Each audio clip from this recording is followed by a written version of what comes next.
this is recording, so you can do it. Okay, wait for the stupid background noise to end. The background noise isn't gonna end. It's not gonna work. Okay, anyway. Click, click. 3, 2, 1. Okay. Audio check.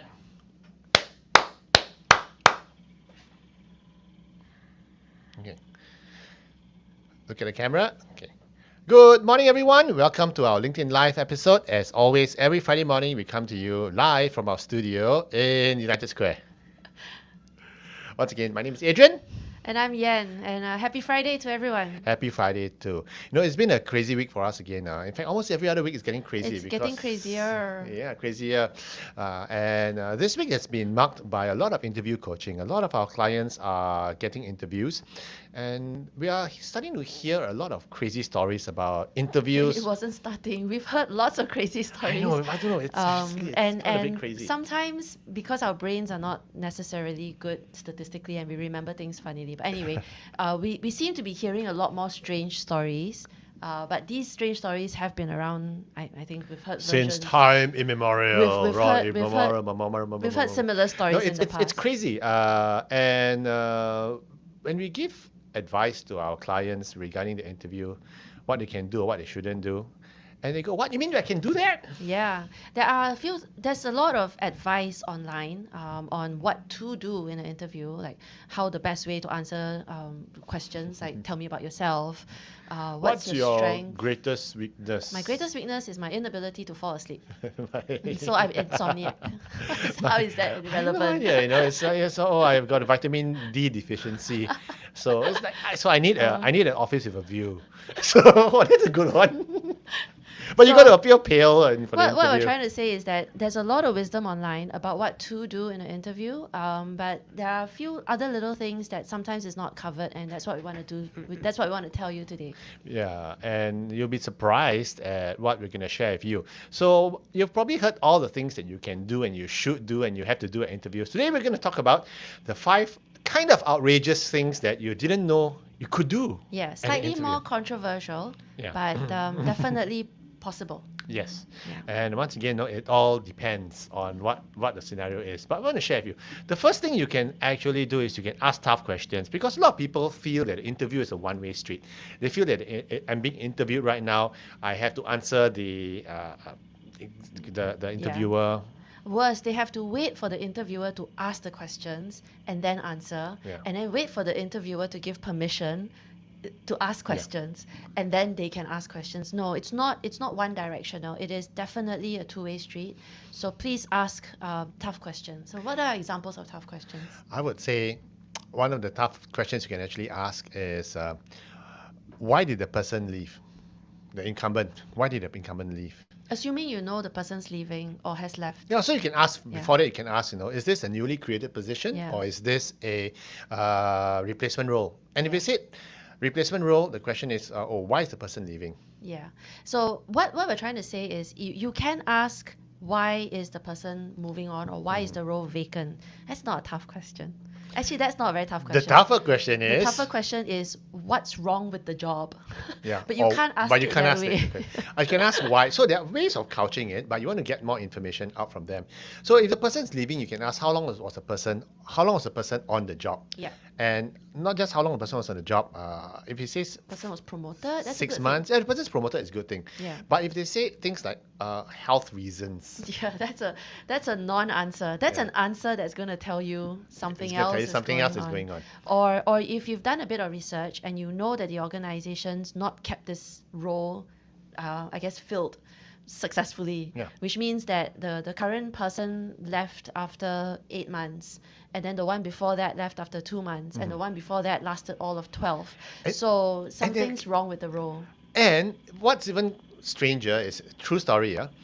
I had a client who interviewed for a CFO role. Yeah. And when she asked, why did the previous person leave? And the answer was for health reasons. That's the first flag. Okay.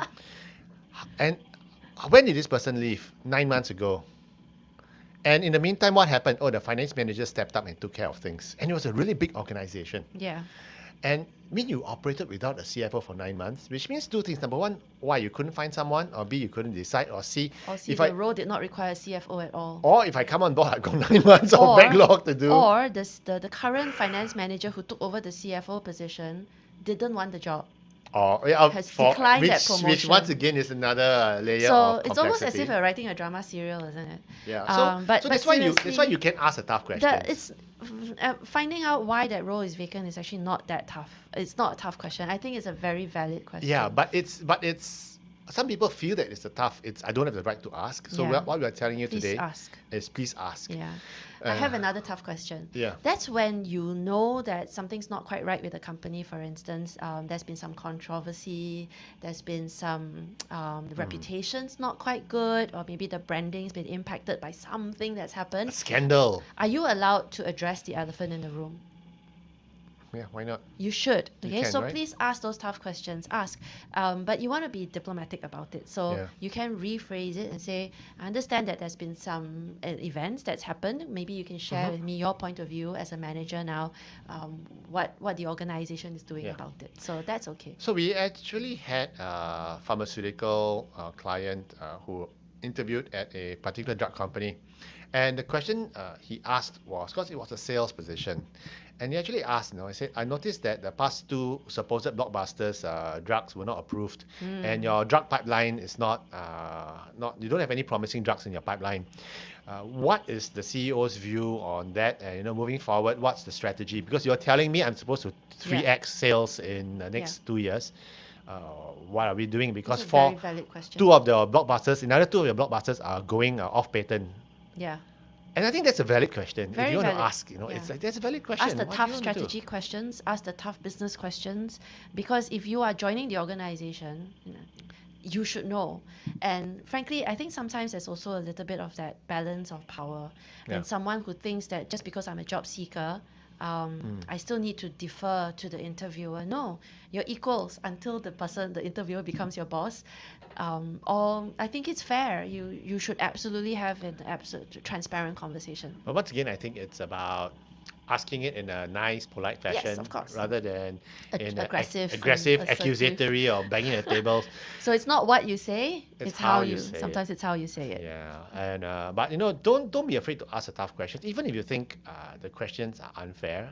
Maybe you want to run it through us first. If you're going for an interview or for a role that your spidey sense is telling you there's something fishy about it or something Yeah. tingly, drop us an email info@careeragility.org, or just sign up with us for a career clinic session. 1 hour we can Yeah. walk through your interview training, just the questions to ask, things Just to to look out help you for. to sort of polish off the rough edges and to address some uncertainties. Yeah. So if you are not sure about when and how you can ask certain questions, it sounds really good in your mind, but then at the moment of that critical conversation and you think it sounded good in your head, and then by the time you say it, so it's good to have someone to practice it with. Yeah.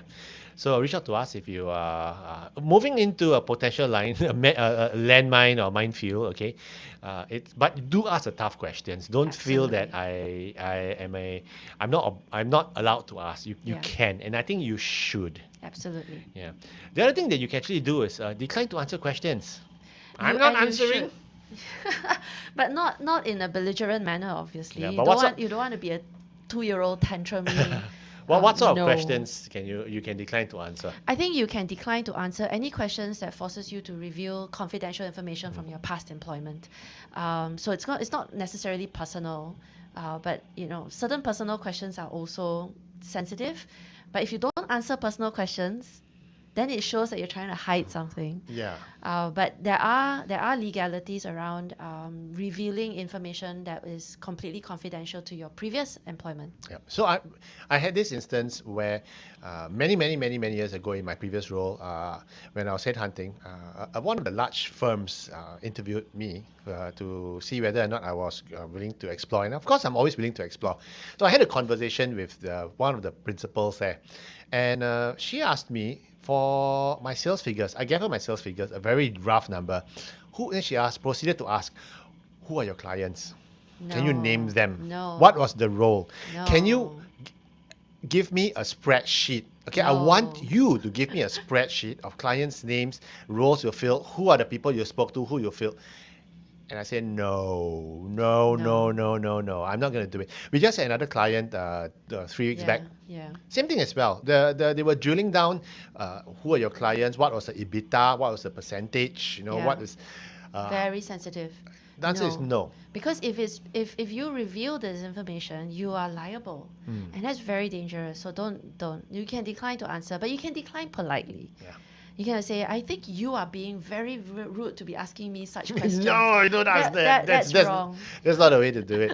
You can decline and say, no, the information is confidential. I'm not Yes. comfortable discussing it. Is there anything else you want to ask that I can share with? I've had a situation where I interviewed a candidate who worked for a Ministry of Defense and had a very sensitive role. And his resume was empty and devoid. It's already redacted.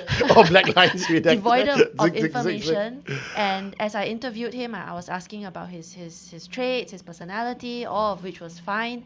And then when I asked for specific achievements, it was really difficult because there was a lot of information. So let me guess. Cannot share. Can you share with me your proudest achievement? I could, but I would have to kill you. Can you share with me what you did in the past 2 years? I could, but I have to kill you. You can't be revealing information that was And it's gonna be national tough, secret, right? Yeah. So it's tough. It's really tough. Yeah.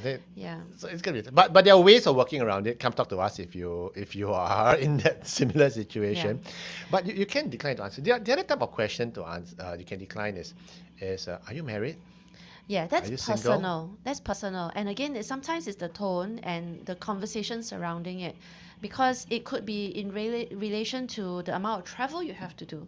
And that's okay, because then we're entering the work-life balance, the amount of obligation that you have to go and maybe be relocated for a good 3 months, 4 months while these projects are running.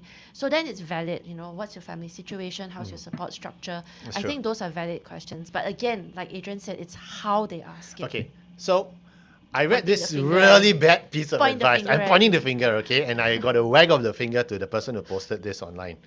Okay, this is Adrian's wag of the finger. A so-called career coach actually said that if you have gaps in your CV that you cannot explain away, just tell them, oh, I was working on a project and it's NDA, I can't tell you. That's a lie, isn't it? It's a lie. Yeah. But his excuse for any gaps, just say that, oh, there's an NDA, I cannot share with you. Yeah. I think you can still give broad brushstrokes as to how what you did during Yeah, at during least your you can break. tell, yeah. You should, and you should, because it's sometimes how you answer. If you decline to answer, it's a red flag for the employer as well. So then they're not going to hire you. Then what's the point? So Yeah. you're shooting yourself in the foot. Yeah, if you can't give resolution, because even in NDA, you can tell me roughly what industry, what sort of role you're working Yeah, in. or I mean, what kind of strengths and what you learned. Yeah, I mean, That's it's not okay. unless you're like going to North Korea to do some spy work or whatever, where you can't really give any information at all. I think that's a red flag for us interviewers. We will be- Major red flag. Yeah. Yeah. So you can decline to answer questions if it's too personal. If you feel it's too personal, if you feel that the information is confidential or trade secret, you Yeah. cannot. You can actually decline. And what happens, Yen, if they push? So the thing about declining to answer, the way we put it here in the slide is that yes, you are allowed to decline the answer the question. I'm going to recommend that you deflect. Okay, so if the question is, are you married or are you single? Do you have children? Then your answer can be, if you're asking about my support structure and my willingness to travel, answer is yes, I can travel up to 80%, not an issue. So you're not necessarily answering the question, you're answering the intent of the question, and that's fine. So What- that would be my go-to. So, and again, for deflections, we need to prepare. So come talk to me and I'll give you all of the tools. Because when we are caught unprepared for a question or a type of question, that's when you lose the game a little bit, because you maybe fumble a little bit, and that's going to lose you brownie points. So that's my answer. Okay, good. I love her answers. It's all model answers. Deflect. Deflect. Or not say deflect, but answer the intention of the question rather than the actual question Yeah. itself. What's the question behind the question, right? Exactly. Yeah. So it is in your right to decline. You don't have to answer all the questions. This is not police interrogation. Yeah. This yeah. is not the confessional. confessional, and you can just say that comfortably, no, I'm not comfortable answering that question. And just leave it as that. You don't have to give reasons or excuses. I'm not That could comfortable. be a red flag for me. What? Why? What if I'm not willing to give you? If you Yeah, ask, no, it depends. yeah. I mean, if you're asking me questions about my confidential information, Yes, I can confidential, say definitely. it's not. I'm not Then information. you can But say I'm not comfortable. yeah. But if I was giving you my history, my work history and I tell you that I'm not comfortable telling you, Yeah. maybe if one particular role, okay, example, if it's a project that hasn't been launched yet, Yes, that's fine. then it's okay. But the answer you gave, I'm not comfortable. So if I'm asking for something along lines of the medical history, Oh, and you have an yeah, I've got this itch embarrassing over here. and you have an embarrassing health situation. Some health situations are embarrassing or very sensitive. Some health They situations will are never not. ask you for health situations. I don't know. I It mean, could come up in conversation, I don't know. So when you say I'm not comfortable discussing that, then again, it's contextual. it all So depends, so yeah. I'll give you that concession. It is contextual. So you can decline to answer questions, okay? If you're Yes. not comfortable, just say, I'm not comfortable answering that question and move on. But I think you need to address the intention again. What was the purpose? What's the agenda here? Yeah. Yeah. Okay, next. You can also request to talk to other teammates. Absolutely. At the end of the interview process, and especially if you feel you got a strong bargaining power in the first place, they're gonna make you an offer. Mm. If there's no offer on the table yet and you want to demand to speak to others, then that's not quite in your place. It's a bit too premature. I wouldn't use the word demand. So it's again I an want to attitude. meet the It's an other attitude, guys. right? So if you've met one interviewer and then your second interviewer is the same person, then please, by the third time, at the end of second interview, you'll say, is there anyone else that I can speak with Yeah. with regard to the work, especially with someone whom I might be working closely with? Or Very valid. Or if you, throughout the whole interview process, they've not let you speak or interview To with the boss, anyone to the else. hiring manager. Yeah. The guy who's going to be your boss. Yes. You can actually insist, can I speak to the hiring manager? Can I have a conversation with the hiring manager? Because we've got technology, there's no excuse. Yeah. So And I think it's a red flag if they don't want you to speak to the hiring manager. I can imagine. Yeah, I know, it's like, We've heard of stories. yeah. Yes. And then on the first day when you start work, your hiring manager is like, it's like someone you really can't work with, no? Yeah. So, or okay, tricky question then. Okay, Yen. What happens if I tell you that the hiring manager, your supervisor, hasn't been hired yet? Oh, that is a very valid. It's very common as well. And in those situations, if you need the job and all things are aligned, still you got to take the job.